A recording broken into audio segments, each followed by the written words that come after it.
6-9 sur France Bleu Périgord, Benoît Chaumeau.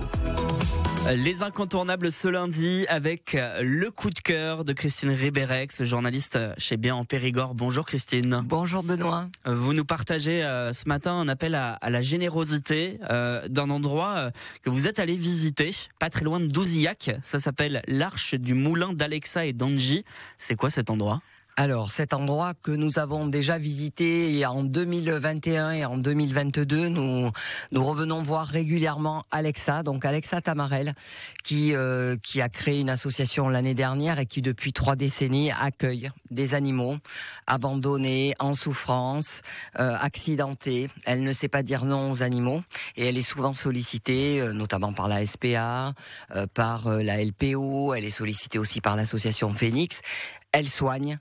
Elle nourrit, sauf qu'aujourd'hui, on fait un appel à la générosité pour elle, parce qu'elle a perdu son emploi suite à un accident du travail.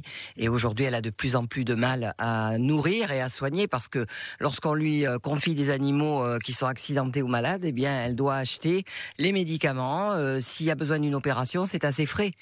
Et elle ne sait jamais dire non à un animal en détresse. J'imagine du coup qu'elle accueille tous les animaux. Elle accueille pas de tout, que ce soit la faune sauvage, la faune domestique. C'est bien pour ça qu'elle est connue, parce qu'effectivement, on sait qu'elle a toutes les compétences, à la fois pour s'occuper d'un chien qui est accidenté, mais aussi d'un furet, d'une belette, de tous les animaux que l'on peut rencontrer, des renards et voire même des sangliers, puisque maintenant, depuis 13 ans, elle a toutes les autorisations pour cela, un sanglier qu'elle a recueilli quand il était bébé, Ronron, et voilà, donc elle a beaucoup de compétences, sauf qu'aujourd'hui, les compétences, ça suffit pas. Bien sûr. Il faut du matériel pour construire des enclos, des abris, il faut de l'argent pour acheter des médicaments, il faut de l'argent pour nourrir tous ces animaux, elle en a quand même 150.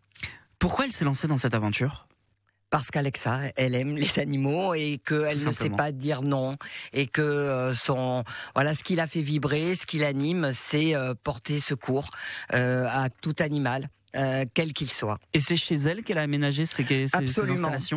Le moulin de la Boronne, donc c'est un moulin qui avait été acheté par son grand-père, et donc c'est la maison familiale, et elle a accueilli au fur et à mesure, et puis de 30 c'est passé à 50, et aujourd'hui on est à 150 pensionnaires.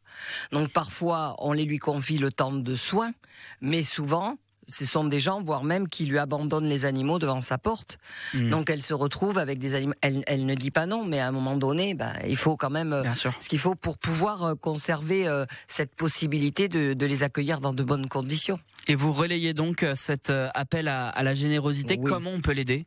Alors, comment on peut l'aider ? Déjà, en prenant contact avec nous par le biais de la rédaction, on a les coordonnées d'Alexa, on mettra en contact les personnes avec elle, et après, dans le secteur de Douzillac et de Boronne, je pense que les gens la connaissent très très bien, elle est très connue aussi du monde associatif, parce que ça fait 30 ans qu'elle fait ça.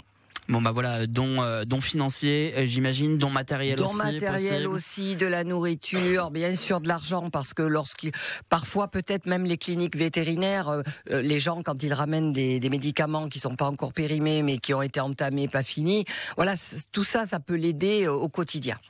Voilà, ça s'appelle l'Arche du Moulin d'Alexa et d'Angie. C'est à retrouver en détail sur le site internet bienenpérigord.fr avec une vidéo reportage où on vous voit sur le terrain pour aller rencontrer Alexa. Vous avez toutes les infos pour la contacter aussi sur le site bienenpérigord.fr. N'hésitez pas et à partager, à relayer autour de vous cette bonne initiative. Merci beaucoup Christine Ribérex. Merci beaucoup Benoît, et merci à France Bleu Périgord.